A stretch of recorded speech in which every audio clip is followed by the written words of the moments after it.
Good morning students. देखो बेटा, हम लोगों ने कल एक चैप्टर स्टार्ट किया था डिसोल्यूशंस ऑफ पार्टनरशिप फर्म का, और उसमें मैंने बताया था कि जब किसी पार्टनरशिप फर्म का डिसोल्यूशंस होता है तो उस केस में it is the responsibility of the firm to settle all of its debt. तो मैंने उसमें बताया था कि उसके लिए हम कुछ अकाउंट बनाते हैं। वो अकाउंट मैंने आपको बताया थे, आप लोगों को याद हो कि in case of dissolutions of partnership for firm 4 types of account we have to prepare. One is realisation account, second is partners loan account, third one is capital account and fourth one is cash और bank account.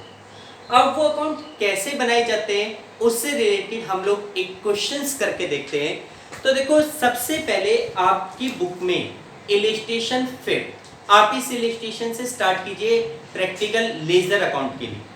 देखो बेटा, illustration 5 में ये कहा गया है कि A B and C decided to dissolve the partnership firm. एक फर्म में तीन पार्टनर है ए बी सी, तीनों फर्म को डिसॉल्व करना चाहते हैं। The position as at 31st of March 2018, the date of dissolution was as follow. जिस डेट को फर्म का डिसोल्यूशन हो रहा है उस डेट को उन फर्म की पोजीशन आपके सामने कुछ इस प्रकार की है। आपके सामने एक बैलेंस शीट दी गई है, नीचे कह रहे हैं कि they share profit and loss in the ratio A 1/2, B 3/10 और सी 1/5, ये रेशियो है।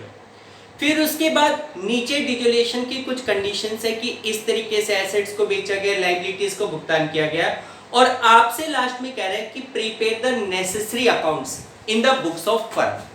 अब आपको डिसोल्यूशन के केस में नेसेसरी अकाउंट्स बनाने। तो देखो, जैसा कि हम लोगों ने ये पढ़ा था कि नेसेसरी अकाउंट्स में हम लोग सबसे पहले बनाते हैं रियलाइजेशन अकाउंट। वो बनाइए रियलाइजेशन अकाउंट। कैसे बनेगा? फॉर्मेट मैंने आपको बताया हुआ है।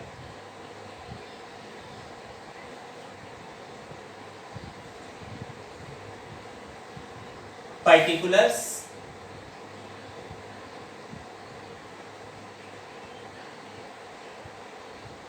अमाउंट, पर्टिकुलर्स,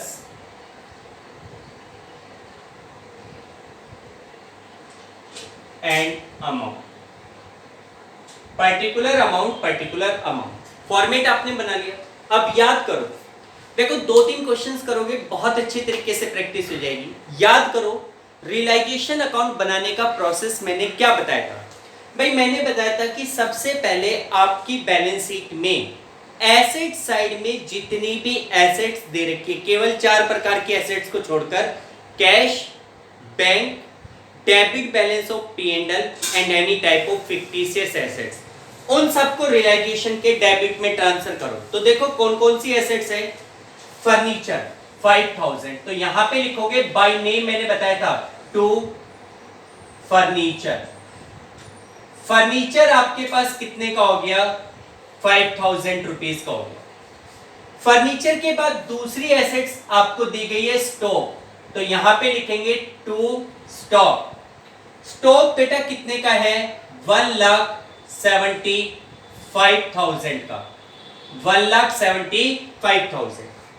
इसके बाद थर्ड एसेट्स आपके पास दी हुई है डेटर्स, तो टू डेटर्स।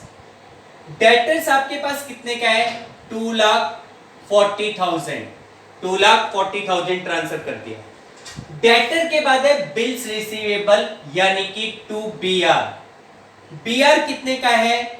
30,000 का, ठीक है। फिर दिया हुआ है कैश। अब मैंने बताया था कैश को छोड़ना है क्योंकि उसके लिए लास्ट में कैश या बैंक अकाउंट बनेगा। अच्छा, इस क्वेश्चन में आपको कैश दिया गया तो लास्ट में बनेगा कैश अकाउंट, और जितनी भी एंट्रीज करनी है वो कैश के थ्रू करनी है, यानी कि बेचने की या पेमेंट करने की एंट्री कैश से करनी है। पहला काम हो गया। बैलेंस शीट में जो एसेट्स थी वो सारी इधर ट्रांसफर कर दी। इसी प्रकार बैलेंस, दूसरा स्टेप आता है बैलेंस शीट की लायबिलिटी साइड में। लायबिलिटी साइड के जो आइटम है उन्हें रियलाइजेशन के क्रेडिट में ट्रांसफर करो। कैपिटल को छोड़ देना क्योंकि उसके लिए पार्टनर कैपिटल अकाउंट बनेगा। पार्टनर्स लोन को छोड़ देना, उसके लिए पार्टनर लोन बनेगा। जो थर्ड पार्टी पेबल लायबिलिटी उनको ट्रांसफर करो। तो देखो लायबिलिटी साइड में क्रेडिटर दिया हुआ है, तो यहां पे बाय क्रेडिटर्स। क्रेडिटर्स हमारे पास कितने के हैं, 2,75,000, 275। उसके बाद दूसरा आइटम दिया हुआ है एज लोन। भाई ए ने फर्म को 30,000 रुपीज का लोन दे रखा है, लेकिन ये ए कौन था, फर्म का पार्टनर, तो उसके लिए मैंने बताया अलग से पार्टनर लोन अकाउंट बनता है, इसलिए इसको ट्रांसफर नहीं करेंगे। थर्ड है कैपिटल, कैपिटल को भी ट्रांसफर नहीं करेंगे क्योंकि इसके लिए कैपिटल अकाउंट बनता है। ठीक, पहला स्टेप हो गया, बैलेंस शीट की लायबिलिटी साइड के सारे आइटम आपने ट्रांसफर कर दिए, एसेट साइड के आइटम ट्रांसफर कर दिए। अब आ जाओ रियलाइजेशन की कंडीशन पे। तो देखो नीचे कहा गया था कि they share profit and loss in the ratio A 1/2, B 3/10, C 1/5, ये रेशियो है। आगे कह रहे हैं कि ₹20,000 of the debtor proved bad. अब देखो आपने एसेट्स और लायबिलिटी को ट्रांसफर करने के बाद एसेट से पैसा रियलाइज करना है और लायबिलिटीज को भुगतान करना है, पेमेंट करनी है। तो इसने कहा कि ₹20,000 ऑफ डेटर्स प्रूव्ड बैड, यानी कि हमारे जो डेटर है भाई, जैसे 240 के डेटर है, इनमें से कहता है कि 20,000 रुपीज के डेटर बैड है। बैड मीन्स डूब गए, उन्होंने पैसा देने से मना कर दिया। लेकिन आपको अब ये नहीं दिखाना कि लॉस कितने का हो रहा है, क्योंकि ये चीज तो जाती है रिवैल्यूएशन में। अब आपको दिखाने उस पर्टिकुलर एसेट से आपको मिल कितना रहा है। तो देखो 240 में से ये कह रहा है कि 20,000 के डेटर बैड है, यानी कि डूब गए। इसका मतलब बाकी के जो डेटर है उनसे आपको पैसा मिल रहा है। तो 240 में से 20 डूब गए, इसका मतलब 220 बाकी के मिल रहे हैं। तो जो पैसा रियलाइज होता है वो यहां पे लिखेंगे बाय कैश, और ब्रैकेट में लिखो एसेट्स रियलाइज्ड। भाई आपने अपनी एसेट्स को रियलाइज किया है, कितने में, डेटर। डेटर से आपको कितना पैसा मिल रहा है, 2,20,000। डेटर से कितना पैसा मिल रहा है, 220। फिर ये कहता है BR were realise in full. भाई जो बीआर था, बिल्स रिसीवेबल थे, उनसे पूरा पैसा मिला, यानी कि बीआर हमारे पास 30 के थे, उनको भी हमने कितने में सेल आउट किया, 30 में सेल किया, रियलाइज किया। फिर ये कह रहे हैं कि द स्टॉक रियलाइज 170। भाई स्टॉक से 170 मिले, हालांकि 175 का था, लेकिन हमें तो वो प्राइस दिखाने जिस प्राइस से, जो प्राइस हमें उनसे मिला है। तो इसका मतलब स्टॉक से आपको कितना पैसा मिल रहा है, 170। तो यहां पे कितना शो करोगे, 170 शो करोगे। इसी प्रकार furniture were taken over by B at the book value. जो फर्नीचर था 5,000 का था, अब ये कह रहे हैं इस फर्नीचर को बी ने इसी वैल्यू पे ले लिया, यानी कि इस फर्नीचर को मार्केट में नहीं बेचा। बी कहता है कि भाई मार्केट में जितने में भी बिके, भाई 5,000 इसका एक्सपेक्टेड प्राइस है, तो ये फर्नीचर मुझे दे दो। तो कोई बात नहीं, अगर किसी एसेट्स को कोई पार्टनर लेता है तो वो पैसा हम उस पार्टनर से चार्ज करेंगे। अच्छा, जो कैश के आइटम होते हैं वो सारे एक साथ दिखाने हैं, तो बेशक से एक लाइन का स्पेस छोड़ दो, और कोई आइटम बचेगा तो दिखा देंगे, नहीं तो नासरी। तो यहां पे लिखो बाय बीज कैपिटल। भाई बी ने किस चीज को लिया, फर्नीचर को, ब्रैकेट में दिखाओगे फर्नीचर, कितने में लिया फर्नीचर को, 5,000 में। उसके बाद आगे कह रहे हैं expense of realization amounted to 20,000। भाई रियलाइजेशन के जो खर्चे थे वो 20,000 के थे। अब ये नहीं बता रहा हु पेड दिस एक्सपेंस, तो ये माना जाएगा ये फर्म का खर्चा है। अगर आप किसी भी प्रकार की पेमेंट करते हो तो वो डेबिट साइड में दिखाओगे टू कैश अकाउंट, यहां पे लिखोगे रियलाइजेशन एक्सपेंस। कितना एक्सपेंस था, 20,000। इसके बाद चेक करो कि क्या इस क्वेश्चन में और कुछ कहा गया, नहीं कहा जा रहा। देखो और कुछ नहीं कहा जा रहा तो एसेट्स को तो यहीं के यहीं खत्म कर दो। एसेट से टोटल पैसा आपको कितना मिला, इन तीनों का टोटल करो, इन तीनों का टोटल आता है 420, या आउटर में दिखा दो। अगर कोई एसेट्स आपने ट्रांसफर की और उसके बारे में कुछ नहीं कह रखा तो एसेट्स को छोड़ दोगे। लेकिन मैंने आपको कल बताया था, एक चीज जरूर चेक कर लेना कि आपने जो लायबिलिटी रियलाइजेशन में ट्रांसफर की है दे शुड बी पेड, उनकी पेमेंट हो जानी चाहिए। अगर क्वेश्चन में if nothing is said about the payment of those liability in the question, it will be consider that the full amount is paid against that liability. जैसे इस question में हमने अपने रियलाइजेशन अकाउंट में क्रेडिटर ट्रांसफर किया था 275 का। इस क्वेश्चन में ये कहीं नहीं कह रखा कि how much amount is paid to creditor, तो ये माना जाएगा full amount is paid to creditor, और आप रियलाइजेशन के डेबिट साइड में क्रेडिटर का पूरी पेमेंट दिखाओगे 275, नहीं कहा गया तो भी। तो यहां पे टोटल पेमेंट हमारे पास कितने की हो गई? 295 की हो गई। टोटल पेमेंट कितने की हो गई? 295। ये हमने एसेट्स इधर ट्रांसफर की थी, उनको रियलाइज इधर कर दिया, लायबिलिटी इधर ट्रांसफर की गई थी, उनकी पेमेंट इधर कर दी गई। अब इसके बाद और कुछ है नहीं, अब दोनों साइड का टोटल करो। आप इस साइड का भी टोटल करना और इस साइड का भी टोटल करना। टोटल आप लोग करके देख लेना कितना आता है, 280 प्लस में 420।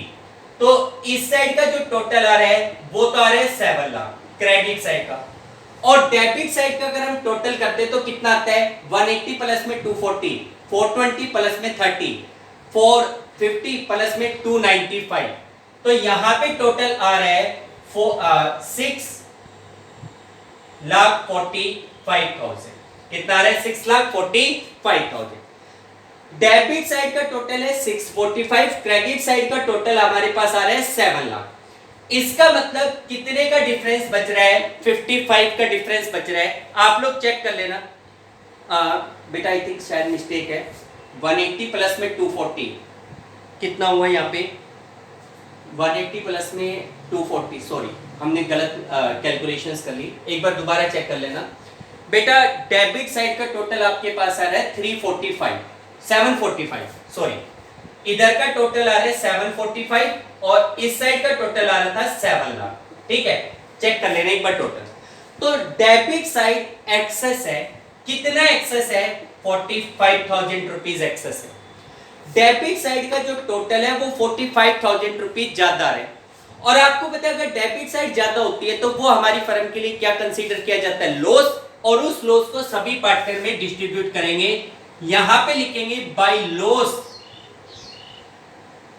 Transfer to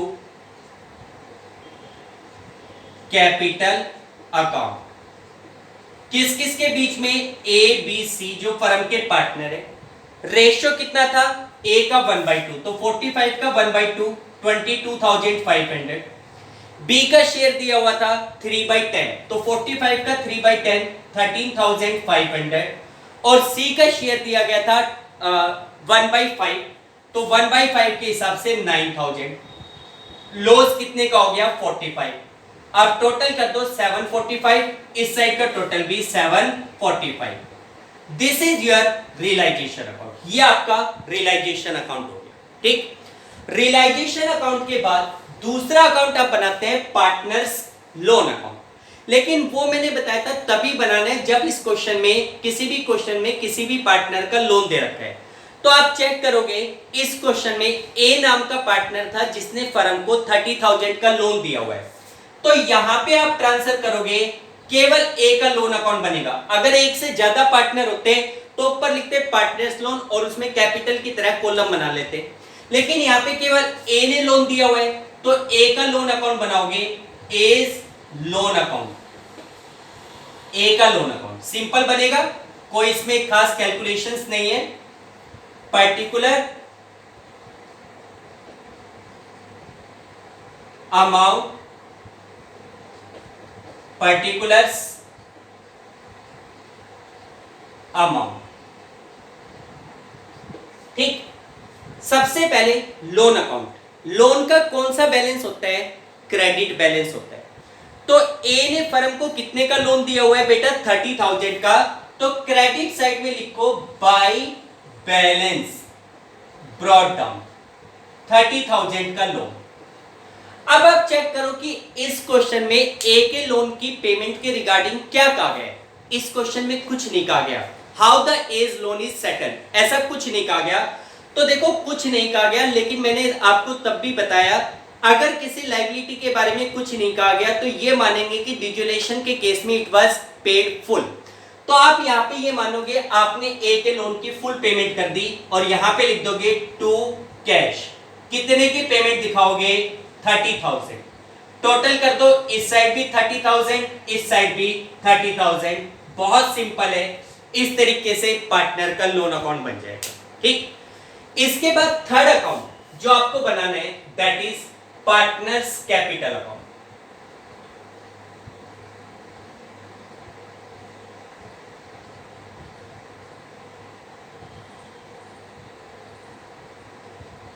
partners capital account.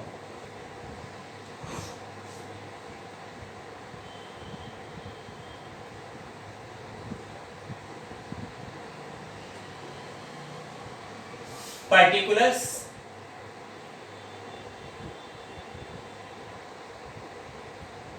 A B C, particulars A B C. ठीक, देखो प्रोसेस वही है जैसा आप लोग प्रीवियस चैप्टर्स में करते आए हैं। सबसे पहले कैपिटल अकाउंट से ये देखो कैपिटल का बैलेंस कितना है, तो बैलेंस को ट्रांसफर करो बैलेंस शीट से, यहां पे बाय बैलेंस ब्रॉट डाउन। तो देखो कैपिटल का जो बैलेंस है, A's capital account balance is 1 lakh, B की कैपिटल का बैलेंस है 50,000, C's capital account balance is 5,000। आपने सबसे पहले कैपिटल का बैलेंस ट्रांसफर कर दिया। ठीक, अब इसके बाद आप चेक करो कि भाई बैलेंस शीट में कोई ऐसा रिजर्व, कोई पी&एल, कोई फिक्टिशियस एसेट्स हो जो रियलाइजेशन में कैपिटल में जानी हो। तो अगर आप चेक करें लायबिलिटी साइड में creditor, A's loan, capital account कहीं नहीं है। एसेट साइड में भी furniture, stock, debtor, BR, cash, कोई ऐसा आइटम नहीं है जो कैपिटल में जाना है। ठीक, बैलेंस शीट में कोई आइटम नहीं है। फिर आओ रियलाइजेशन में, क्या किसी पार्टनर ने एसेट्स को लिया? बिल्कुल लिया। आप चेक करो, बी ने फर्नीचर लिया था 5,000 पे। जब बी 5,000 का फर्नीचर ले रहा है तो रियलाइजेशन अकाउंट तो हो रहा है क्रेडिट और बी की कैपिटल हो जाएगी डेबिट। तो बी के कैपिटल के डेबिट साइड में आप लिखोगे टू रियलाइजेशन अकाउंट। बी ने कितने का फर्नीचर लिया? 5,000 का। अगर ए ने भी लिया होता तो टू रियलाइजेशन, ए का भी अमाउंट लिख देते, बी का भी, सी का भी। यहां ब्रैकेट में लिख दो एसेट्स टेकन, भाई अगर किसी ने एसेट्स को लिया। फिर चेक करो कि क्या किसी ने किसी लायबिलिटी को लिया, किसी भी पार्टनर ने। तो अगर आप इस क्वेश्चन में देखो कोई भी पार्टनर कोई भी लायबिलिटी नहीं ले रहा, ठीक है, तो उसे रियलाइजेशन कैपिटल अकाउंट में उसके अगेंस्ट कुछ नहीं आएगा। फिर देखो कितने का प्रॉफिट या कितने का लॉस हो रहा है। तो अब आप देखो इस क्वेश्चन में लॉस हो रहा था, रियलाइजेशन अकाउंट हो रहा है क्रेडिट, तो कैपिटल अकाउंट डेबिट, तो डेबिट साइड में लिखोगे टू रियलाइजेशन अकाउंट, ब्रैकेट में लिख दो लॉस। कितने का लॉस था? ए के अकाउंट में लॉस है 22,500, बी का लॉस है 13,500, सी का लॉस है 9,000 का। सी का लॉस कितने का है? 9,000 का। क्लियर? रियलाइजेशन के सारे आइटम हो गए। एडजस्टमेंट में कोई आइटम है नहीं, क्योंकि अगर एडजस्टमेंट में आइटम होता तो वो यहां पे कहीं ना कहीं जरूर आता। ठीक, तो केवल रियलाइजेशन से आइटम आएंगे। उसके बाद अब आपको क्या करना है? फाइनल सेटलमेंट करना है। या तो पार्टनर को पेमेंट करनी है या पैसा मंगवाना है। अगर किसी के कैपिटल का क्रेडिट साइड जाता है तो इसका मतलब वो हमारी फर्म के पैसे मांगते हैं, he will be paid of. किसी का अगर डेबिट साइड जाता है तो इसका मतलब फर्म उसके पैसा मांगती है, फर्म उससे पैसा मंगवाएगी। तो उसमें से ये टोटल लेस करो, जैसे इधर है 1 लाख, इधर है 22,500, तो उसको पेमेंट कर दो टू कैश। अब मैंने बताया था कैपिटल अकाउंट के केस में कोई बैलेंस नहीं निकलेगा, to cash final payment. 1 lakh में से 22,500 चला गया 77,500, 50 में से 18,500 जाएगा 31,500।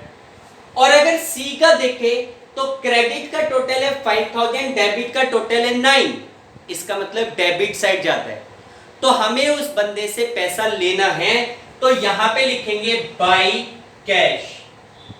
सी से कितना पैसा मंगवाया जाएगा? 4,000 रुपीज। यहां टोटल कर दो, इधर टोटल 1 लाख 50,000 एंड 9,000, इधर भी टोटल 1 लाख 50,000 एंड 9,000। ठीक है बेटा, ये आपके पास पार्टनर का कैपिटल अकाउंट हो गया। इसके बाद लास्ट में बनाते हैं कैश और बैंक। तो आपकी बुक में इस क्वेश्चन में केवल कैश दिया गया था, तो कैश अकाउंट बनाएंगे। ठीक है, cash account, only cash account.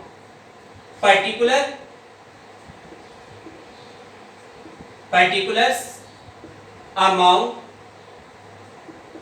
particulars and amount. ठीक है बेटा। अब इसके बाद सबसे पहले आप देखो आपकी बुक में कैश का कितने का बैलेंस है। अगर आप देखो आपकी बैलेंस शीट में कैश का 10,000 का बैलेंस है जो कि डेबिट बैलेंस कहलाता है। To balance brought down 10,000। अब जहां जहां से पैसा आया है वो डेबिट में, जो पेमेंट लगी है वो सारी क्रेडिट में। तो देखो पैसा कहां से आया था, आपने देखा यहां पे हमने एसेट्स को बेचा था कितने में, 420 में। रियलाइजेशन अकाउंट हो रहा है क्रेडिट, कैश अकाउंट डेबिट। तो कैश अकाउंट के डेबिट साइड में लिखोगे टू रियलाइजेशन अकाउंट, ब्रैकेट में लिख दो एसेट्स रियलाइज्ड।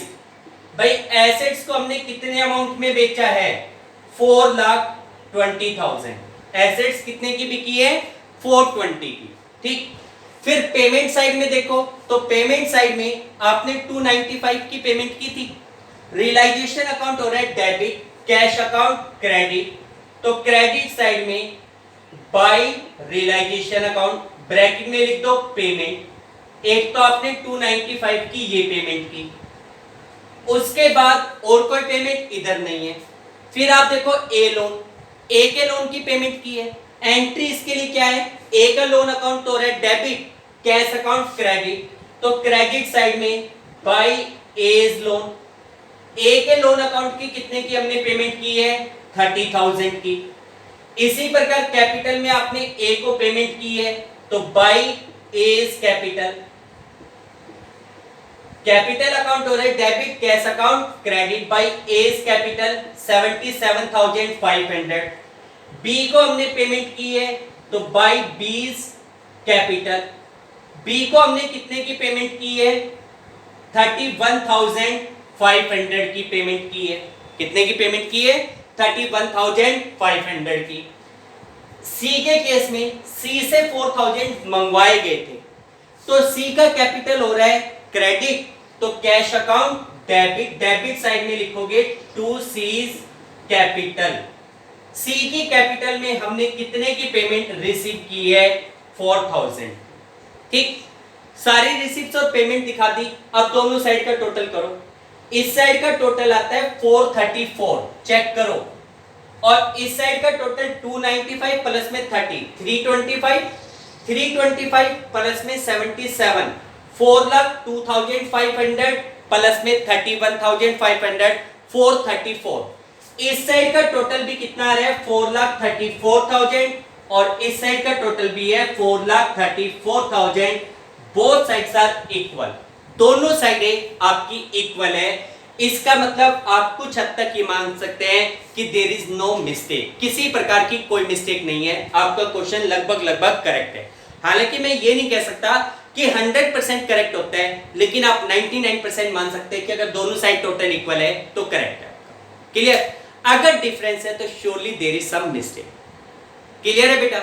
तो देखो ये हम लोगों ने चार क्वेश्चंस, चारों अकाउंट बनाए। जब एक पार्टनरशिप फर्म का डिजोल्यूशन होता है तो in case of dissolution these accounts are to be prepared. Clear बेटा। इसके बाद एक नेक्स्ट क्वेश्चन है। ठीक है, देखो नेक्स्ट क्वेश्चन मैं आपको नेक्स्ट वीडियो में सेंड कर रहा हूं, आप लोग पहले इस क्वेश्चन को देखिए, समझिए। ठीक। इसके बाद नेक्स्ट क्वेश्चन करते हैं illustration number 6 in next video.